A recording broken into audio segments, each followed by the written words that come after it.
I've been watching He-Man recently, and it's hilarious. The original cartoon from the '80s. It's just hilarious. I love it. Where are you watching it, by the way?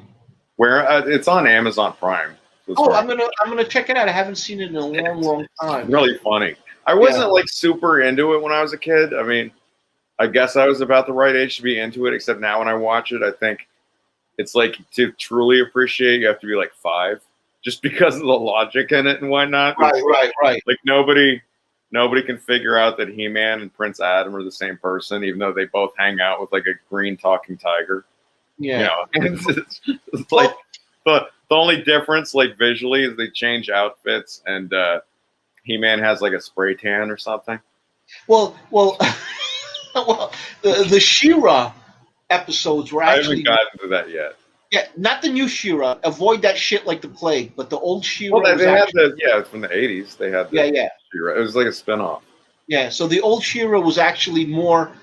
They delved into the sort of like the I forgot how it was very science fiction. He-Man. Yeah, very science fiction. Fantasy, but it also had a lot of science fiction. They had robots. They had lasers and stuff. They had like He-Man's mother was actually an astronaut from Earth. Right. Yeah. That's where I think that was part of the She-Ra story. But she was on like another planet.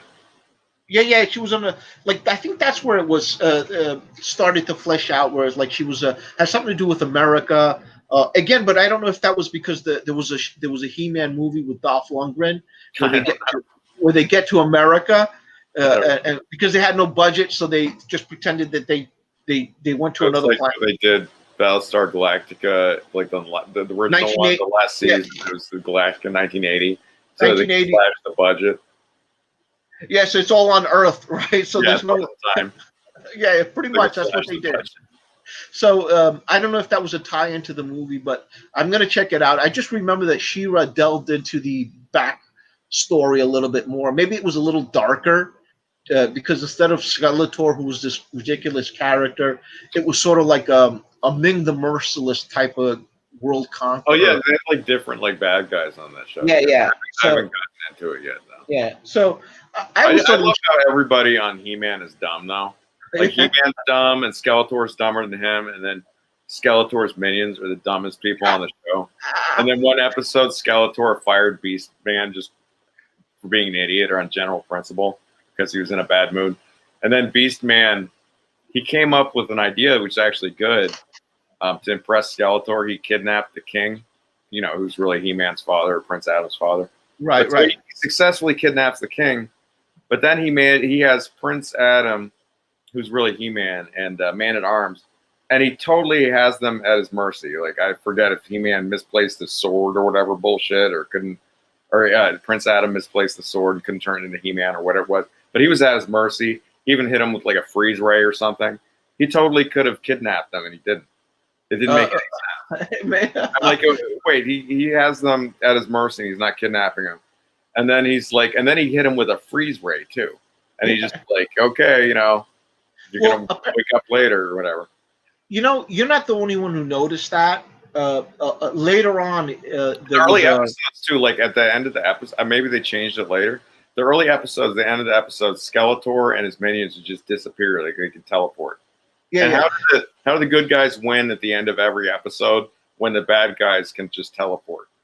Well, I remember reading or the back. I don't know if this is canon, like part of the backstory, or it was invented to sort of invented by the fans. Well, the cartoon was based on the toys and not the other way around.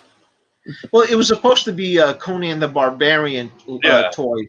So but then they didn't have the rights to it, so they made He-Man.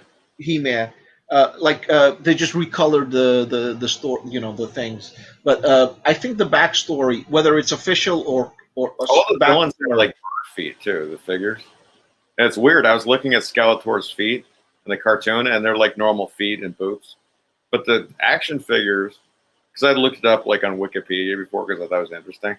Like all the villain action figures had like bird feet, like claws on their feet. Well, because they just used the same mold over and over again, And there was even somebody who ended up being a good guy, but maybe they had rewritten it or something. But he had bird feet because maybe he's actually a bad guy. No, it was they just used the same molds over and over to save money. I think the backstory was Skeletor was He-Man's uncle. You know, that's why he never killed He-Man or was able. He had like Maybe a soft. Skeletor, maybe he's like bone from the neck up, so he doesn't actually have a brain. I don't know. No, it was hilarious. But there was like in the there was a He-Man comic. Skeletor is a skeleton, but he's all like buff. Yeah, I it's think just when I was a kid, like the show, I kind of wasn't that into it because it just seemed a little gay.